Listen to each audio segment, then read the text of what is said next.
Il pleuvait à verse ce samedi après-midi-là, sur les pavés trempés de Munich. Sous la pluie battante, une petite silhouette avançait, les cheveux collés au visage, un sac trop grand sur le dos. Elle s'appelait Emma, 9 ans, sans parents, sans foyer, mais avec un cœur qui refusait de cesser d'espérer. Chaque pas faisait couiner ses chaussures mouillées, et pourtant, elle marchait avec cette détermination silencieuse qu'ont les enfants qui ont déjà trop vécu. Devant une vitrine embuée, elle s'arrêta. C'était celle d'une pâtisserie au nom tendre, Suström, douce rêverie. À travers la buée, Emma aperçut des gâteaux étincelants, des macarons roses et bleus, des figurines de sucre si parfaites qu'on aurait cru qu'elles sortaient d'un conte. Le parfum de vanille et de chocolat chaud s'échappait jusque dans la rue. Emma resta là, hypnotisée. Puis, timidement, elle poussa la porte. Une petite clochette tinta, et tout le monde dans la boutique leva les yeux vers elle. Derrière le comptoir se tenait Anna, la pâtissière, une femme d'une trentaine d'années, les joues poudrées de farine, les yeux doux. En voyant la fillette trempée, elle posa son couteau et s'approcha. « Bonjour, ma puce. Qu'est-ce que je peux faire pour toi ?» Emma baissa la tête. « Excusez-moi. Vous avez peut-être un morceau de gâteau que personne ne veut? Même un vieux, ce n'est pas grave. » Un silence s'installa. Les clients se tournèrent vers elle. Certains sourirent tristement. D'autres firent de semblant de ne rien entendre. Anna sentit son cœur se serrer. Cette petite lui rappelait quelqu'un qu'elle avait été autrefois, affamée, mais fière. « Comment tu t'appelles » demanda-t-elle doucement. « Emma. C'est un très joli prénom, Emma. Écoute, reviens demain matin. J'ai quelque chose de spécial pour toi. » Emma leva la tête, les yeux grands et brillants. « Vraiment ? Promis. » Le lendemain, le soleil perçait timidement les nuages. Emma arriva tôt, les doigts rougis par le froid, son vieux sac serré contre elle. Quand elle entra dans la pâtisserie, elle resta figée. Sur la table brillait une magnifique tarte à 3 étages, décorée de crème, de fruits rouges et de fleurs en sucre. Tout en haut, en lettres roses, pour Emma. « C'est pour moi ?» balbutia-t-elle.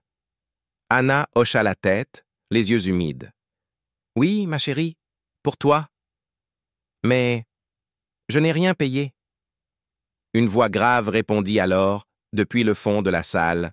« Ça n'a pas d'importance. » Emma se retourna.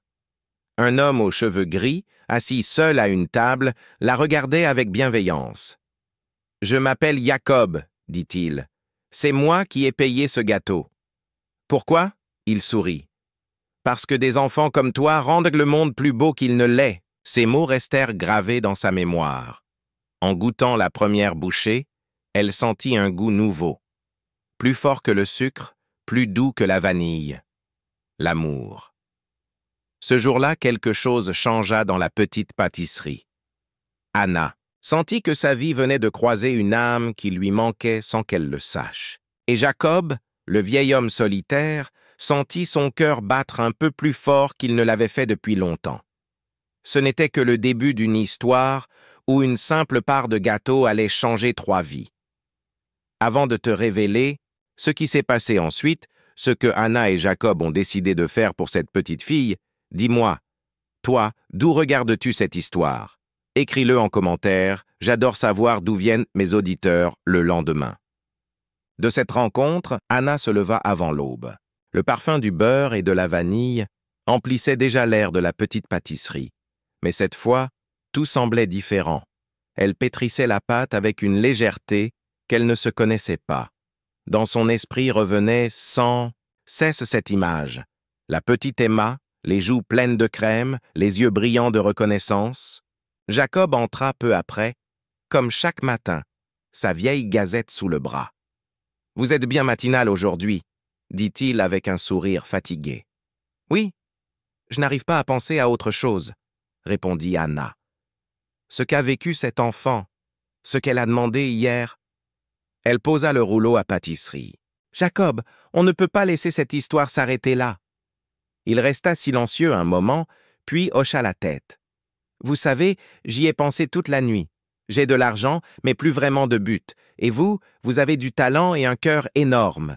Peut-être qu'ensemble, on pourrait faire quelque chose de bien. Vous pensez à quoi? Demanda Anna. À un endroit pour les enfants comme Emma. Pas seulement pour manger, mais pour apprendre, pour sentir qu'ils comptent. Les yeux de Hannah s'illuminèrent. Un atelier de pâtisserie pour eux. Un endroit où ils pourraient apprendre à créer, à rêver. Jacob sourit. Voilà, vous voyez?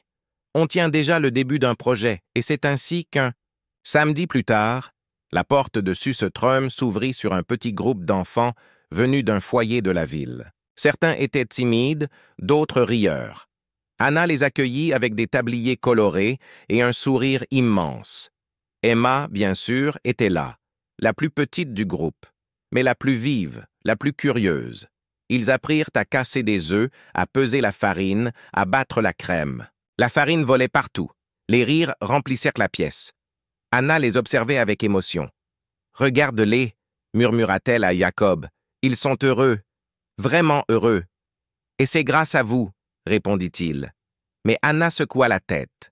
Non, c'est grâce à Emma. C'est elle qui a tout déclenché. Un après-midi, alors qu'ils finissaient de préparer des muffins, Anna demanda à la petite fille « Tu sembles bien pensive aujourd'hui, Emma. À quoi tu penses ?» Je réfléchis. À quoi ressemble le goût du bonheur? Anna s'arrêta net, le fouet en main. Et tu crois l'avoir trouvé? Emma leva les yeux et répondit avec un petit sourire. Oui, je crois qu'il a un goût de vanille. Ces mots firent rire Jacob qui dessinait en silence dans un coin. Il croquait leur sourire, leurs gestes, comme pour figer ce moment de grâce. Les semaines passèrent et la petite pâtisserie se transforma. Des enfants venaient chaque samedi. L'endroit débordait de vie. Ils décidèrent de lui donner un nom, Projet Sourire, un atelier pour redonner du goût à la vie. Et ce projet attira bientôt l'attention du voisinage, puis des journaux. On parlait de cette pâtisserie pas comme les autres, où les gâteaux se faisaient avec du sucre, mais aussi avec du cœur.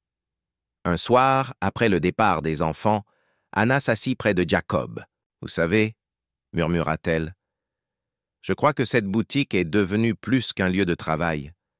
C'est une seconde chance. » Jacob hocha doucement la tête. « Oui, pour eux. Et pour nous aussi. » Mais dehors, dans l'ombre de la rue, un regard observait la vitrine illuminée. Un homme plus âgé, au costume sombre, fronçait les sourcils. C'était M. Kruger, le propriétaire de la pâtisserie d'en face. Il n'aimait pas ce qu'il voyait, car là où Anna offrait de la gentillesse, lui ne voyait qu'un danger pour ses affaires. Et pendant que le rire d'Emma résonnait encore derrière la porte, quelque chose se préparait. Quelque chose qui allait bientôt mettre à l'épreuve leur courage et leur foi en la bonté. Et toi, dis-moi en commentaire, tu crois que la gentillesse peut vraiment changer une vie? Et surtout, de quelle ville tu regardes cette histoire? Les semaines suivantes, Projet Sourire devint la fierté du quartier. Des familles, des voisins, même des touristes, venaient goûter les gâteaux des enfants. L'air embaumait la vanille, la cannelle et cette chaleur invisible qu'on appelle la joie. Mais pendant que la petite boutique rayonnait, l'ombre de M. Kruger, le commerçant d'en face, s'allongeait. Il n'acceptait pas de voir cette pâtisserie attirer tant de monde sans rien vendre vraiment. Donner des gâteaux? Quelle absurdité, grondait-il. Le monde ne tourne pas avec la bonté, mais avec l'argent. Et un jour, il décida d'agir. Un matin, Anna reçut un appel. Leur fournisseur de farine mettait fin à leur contrat. Kruger avait payé plus cher pour les priver d'ingrédients. Les stocks s'épuisaient. Sans farine, plus de gâteaux. Quand Emma arriva après l'école, elle trouva Anna les yeux rouges. « Ah, qu'est-ce qu'il y a ?» demanda-t-elle. « On ne peut plus cuisiner, mon ange. On n'a plus de farine. » Emma resta muette quelques secondes, puis son regard s'illumina d'une idée. « Attendez-moi ici. » 2 heures passèrent. Le ciel s'assombrit, la pluie se remit à tomber. Anna commençait à s'inquiéter. Et soudain, la porte s'ouvrit. Emma entra, trempée jusqu'aux os, une grande poche de papier dans les bras. « Regardez » dit-elle fièrement. « Le supermarché m'a donné leur reste de farine. Ils ont dit que c'était pour une bonne cause. » Anna éclata de rire et de larmes en même temps. Jacob, ému, posa une main sur l'épaule de la fillette. « Tu vois, Anna? Parfois les miracles ont des bottes mouillées. Cette nuit-là, ils restèrent tous les trois dans la boutique, à faire du pain et des gâteaux, pendant que la pluie tambourinait sur les vitres. C'était comme si la ville entière dormait, sauf eux, trois âmes reliées par la douceur du sucre et la force de l'amour. Quelques semaines plus tard, Jacob arriva avec une enveloppe à la main. « J'ai parlé au maire, » dit-il. « Projet Sourire va recevoir une subvention officielle. » Anna resta bouche bée. « Jacob, c'est incroyable. »« Ce n'est pas moi, » répondit-il doucement. « C'est nous. Et c'est grâce à Emma. » La nouvelle fit le tour de la ville. Des journaux, des donateurs, des caméras vinrent. Mais au fond, rien n'avait changé. Anna continuait de préparer les gâteaux avec la même tendresse. Jacob servait les clients avec son calme habituel. Et Emma avait trouvé sa place. Un soir, alors que le soleil se couchait sur Munich, la petite fille s'approcha timidement de Jacob. « Tu sais, si j'avais un papa, j'aimerais qu'il te ressemble. » Il resta silencieux, la gorge serrée.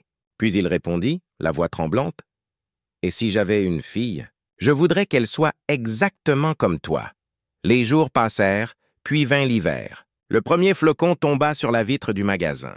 Emma et Hannah décoraient un grand sapin, pendant que Jacob sirotait son chocolat chaud, une couverture sur les genoux. « On devrait inventer une recette spéciale pour Noël, » proposa Emma. « Bonne idée! Et tu veux qu'elle ait quel goût? »« Le goût de l'amour, » répondit-elle sans hésiter. Ainsi naquit le cœur de miel, un petit biscuit doré à la cannelle et aux amandes. Chaque vente permettait d'offrir des desserts aux enfants du foyer. En quelques jours, ce biscuit devint la star de la ville. Le soir du réveillon, la pâtisserie était silencieuse. Une seule bougie brillait sur la table. Anna, Jacob et Emma étaient réunis autour d'un simple repas, mais leur cœur débordait. « Vous savez, » murmura Jacob, « j'ai longtemps cru que Noël, c'était les cadeaux.